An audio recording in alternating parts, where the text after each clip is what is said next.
At the time of this video, for many people, Annie's story is a distant memory, harkering back to the first third of the manga. Since then, she has had little time to develop or be made relevant again outside of an anime adaptation of her visual novel, Lost Girls, as well as flashbacks of the warrior trio in the Marley arc. When it comes to the visual presentation and development of a character through body language and behaviour, Annie Leonhart has to be one of the more interesting examples to discuss. Whereas most characters verbally express their thought process in one way or another, others, such as Annie, are emotionally withdrawn and harder to read. This analytical video will be attempting to flesh out and understand the mindset and person that Annie was, starting from the beginning. In a nutshell, Annie is a very misunderstood and often misinterpreted character. Her first appearance is in chapter 3, but her context and persona start to shine from chapter 7. In comparison to Bertold and Reiner, Annie is quite the loner and keeps herself closed off from those around her and has a much more pessimistic and downtrodden mentality. With this in mind,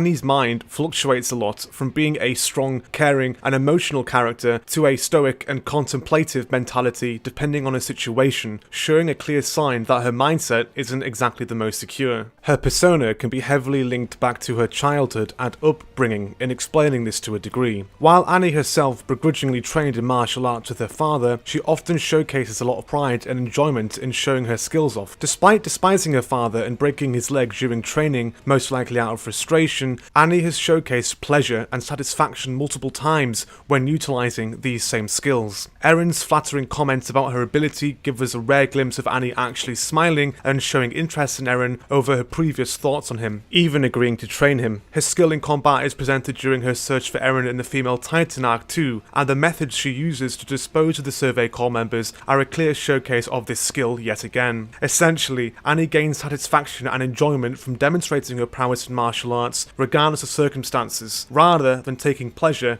in the actual process of killing somebody. While Annie's relationship with her father isn't a topic with much context, it's evident through what I've just explained that he shaped the person Annie became to a large extent. In chapter 33, Annie reflects back on the promise she made to her father and begins to cry. In the Marley arc, we also get the same context from Mr. Leonhart, who still holds on to the promise made between himself and Annie. I think it's rather evident that alongside Annie continuously striving to survive, her main desire was to keep her promise to her father and return home. This promise and desire to return home is likely what kept her focused and level-headed in contrast to Reiner and Bertold and their time on Paradis. Moving back to the point regarding Annie being a lone wolf and also focused, she has to alongside this be one of the most self-aware and intelligent characters too. An example of this is Annie's segment with Reiner, Bertold and Marcel, which demonstrates in the Marley arc all three of the traits just mentioned, with Annie being completely silent around the campfire, then later lecturing Reiner on his naivety and stupidity when believing in the Marley regime, commenting on how it's all bullshit. Annie is extremely pessimistic overall, but her self-reflection is always negative. Her own opinion of herself is in stark contrast to how she views other individuals, in particular Eren and Marlowe, as she comments on in great length in chapter 31, viewing them as special. While Annie views the world in a poor and negative light, with no desire to change and to simply survive and play along, she feels a sense of admiration for people like Marlowe and Eren, as I mentioned, who seek to make the world a better place, even if she thinks they themselves are naive. What makes this mentality interesting is despite Annie being self-aware and pessimistic about herself and the world, she never desires sympathy or acceptance. She simply sees the world in a general light that is both cruel and unfair. It's unfortunate Marlowe died in the Shinganshina arc, knowing the conversation between them both in this chapter. On the point of Annie's outlook on the world and the influences to make her feel that way, a lot of this is likely linked back to her upbringing and forced training, but also likely the death of Marco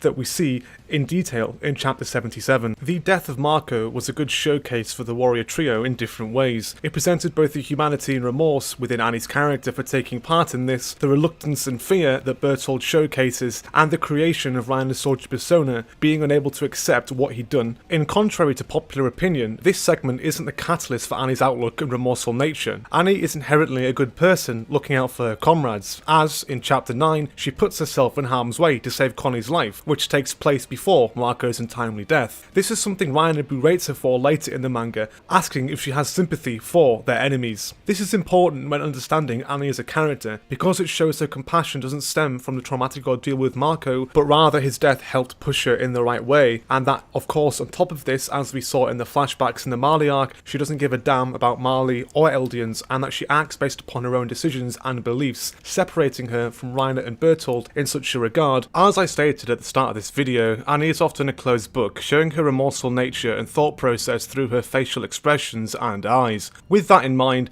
Annie evidently does her best to hide this but fails to do so multiple times, in contrast to Bertolt, who isn't quite as subtle at hiding his fear and concern. There are numerous examples of this in the manga, from her training days to her in her Titan form. Is this her feeling sympathy and shock for what she's done, or is it something less remorseful and selfish? Annie's complex nature stems from her trust and relationship with people in general, and I feel it's what makes her character vulnerable and why she's such a closed book. In simple terms, Annie's been used and manipulated by people throughout her entire life, from her father to the Malian government and the treatment towards her by Reiner. Arguably, the final straw that complements her maddening smile and creepy laugh in chapter 31 is Armin manipulating her.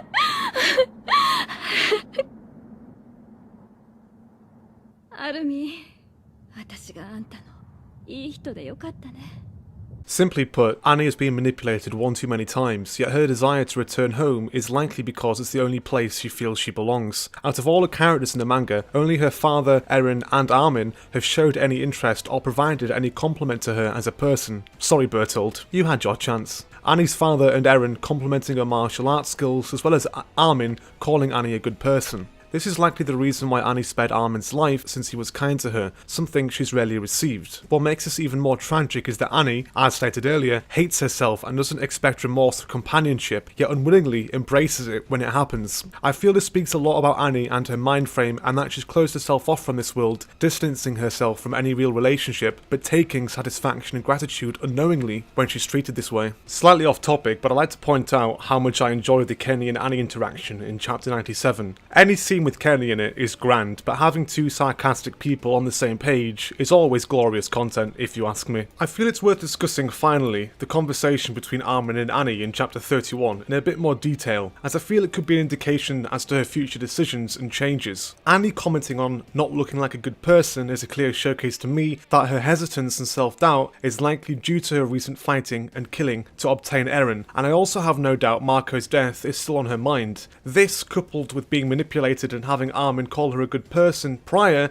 only for him to say she's a bad person for not helping this time, is what of course shifts her to help him out in the end. Assumably, Annie's thought process was one of hope, that perhaps she can trust Armin, yet as we know, it all falls apart, as Annie remarks, visibly disappointed. Armin's persuasion works given the context he knows and the assumption that Annie is the female Titan, possibly presenting to us as early as this that Armin believes there might be a reason for Annie to act the way she did, even without what we know now. This, in recent chapters, coupled with Bertolt's memories, is a reason why I feel Armin spends so much time contemplating and talking to Annie, and a reason why I feel that Annie, if she ever does get out of the crystal, might be split between joining Eren and joining Armin. In conclusion, Annie is a girl lost in her own head. Ha!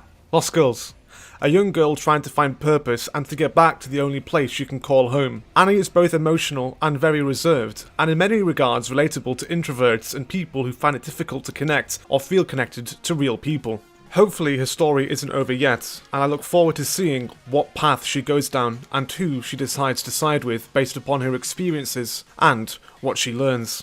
Thanks for watching everybody. Let me know your thoughts in the comments below. Shout out to everyone on Patreon for the continued support despite my really shitty upload on videos. Everybody else, make sure to follow me on social media to know when I upload content and go live and post memes. Join my Livestream channel for weekly manga and anime streams, and consider my Patreon if you want to support the channel. Oh, also message me on Twitter if you want to join a private Discord server too.